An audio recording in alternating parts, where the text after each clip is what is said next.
Muy buenos días, mi nombre es Nayeli Gallegos González, soy alumna del quinto A. El día de hoy voy a hablar de 4 temas. Para empezar voy a mencionar el principio del Pascal.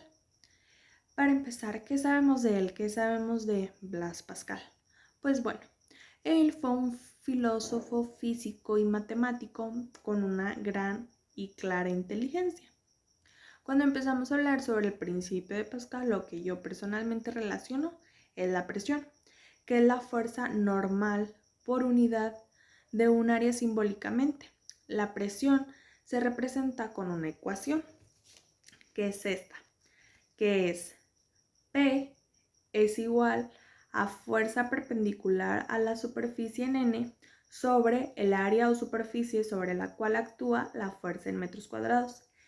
Esto señala que a mayor fuerza aplicada, mayor presión, y a mayor área sobre la cual actúa la fuerza es menor presión.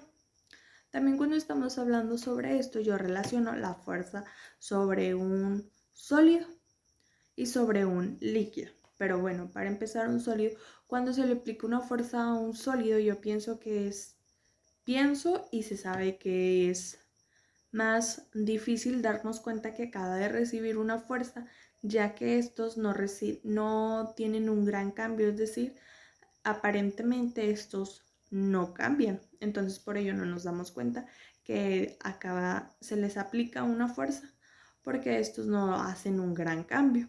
En cambio, los líquidos, cuando están cerrados, si hay un líquido, se les puede aplicar cierta cantidad de fuerza. En cambio, también cuando dicho líquido tiene la manera de salirse, de fluir o que esté abierto, lo que por ende el agua va a hacer es buscar su salida, seguir, fluir y salirse. Para el segundo tema seguimos con el principio de Arquímedes. Pues como también su nombre lo dice, ¿qué sabemos de esto? ¿Qué sabemos quién lo estudió? ¿Quién fue estudiado? Pues como su mismo nombre lo dice, este principio fue estudiado por un griego muy sabio que es Arquímedes, el cual hizo muchos descubrimientos fundamentales e importantes. ¿Y qué es este teorema? ¿En qué consiste este teorema? ¿Qué hace este teorema? Este fenómeno es todo objeto sumergido parcial o temporalmente en un fluido. Recibe un empuje ascendente igual al peso del fluido desalojado. Aquí tenemos 3 cosas que da, porque ya que esto da lugar a 3 cosas, las cuales son, aquí les tengo, que es, teniendo en cuenta el peso del cuerpo, da lugar a el peso del cuerpo sea igual a la fuerza del empuje, entonces el cuerpo se mantiene en equilibrio dentro del líquido. El 2 es el peso del cuerpo P es mayor que la fuerza del empuje, entonces el cuerpo se hunde hasta encontrar algo que lo sostenga. El 3 dice el peso del cuerpo P es menor que la fuerza de empuje, entonces el cuerpo flota, es decir, algo de él queda en la superficie del líquido.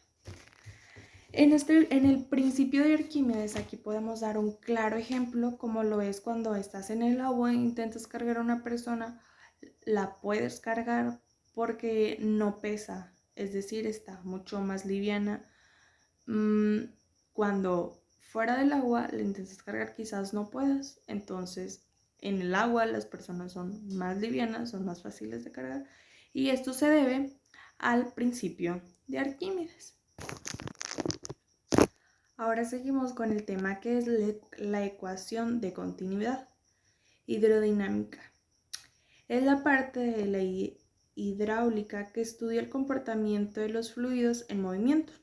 Los fluidos pueden ser como el gas, el agua, son sustancias capaces de fluir y que se adaptan a la forma del recipiente en que los contienen o en el que los pongas. Por decir, si a un vaso le pones agua, automáticamente por como es, va a tomar automáticamente la forma del vaso de agua. Si lo pones en una botella, sucede lo mismo, no hay problema, siempre siempre se van a adaptar al objeto en el que los pongas o en el que los eches.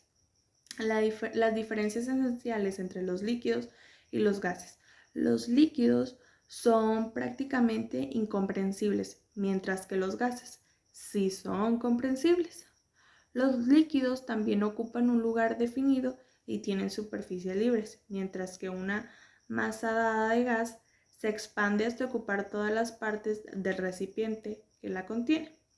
Los fluidos más comunes que podemos encontrar y que son si el aire, el agua, cuando están en movimiento, producen fenómenos de fricción y cambios de presión, que estos son los más normales: el aire, el agua. El aire no lo podemos atrapar aquí.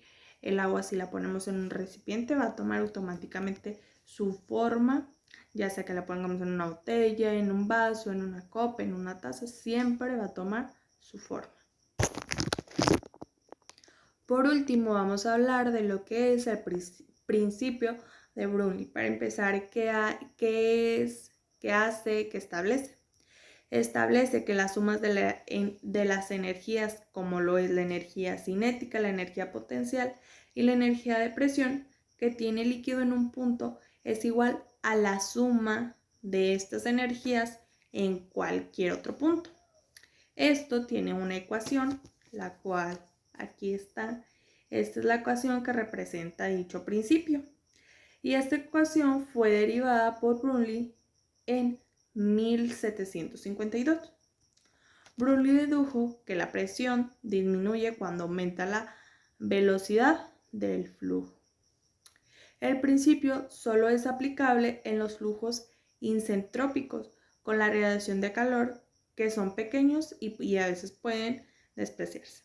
Este principio es un enunciado que parece ir en contra de la intuición acerca de cómo la velocidad de un flujo se relaciona con la presión del mismo flujo, es decir, del mismo fluido. El principio de Brownian establece algo, lo cual aquí lo tengo. El principio de Brownian establece lo siguiente: dentro de un flujo horizontal de fluido, los puntos de mayor velocidad del fluido tendrán menor presión que los de mayor velocidad. Bueno, esto es un poco de los 4 temas que estuvimos viendo en estas últimas semanas.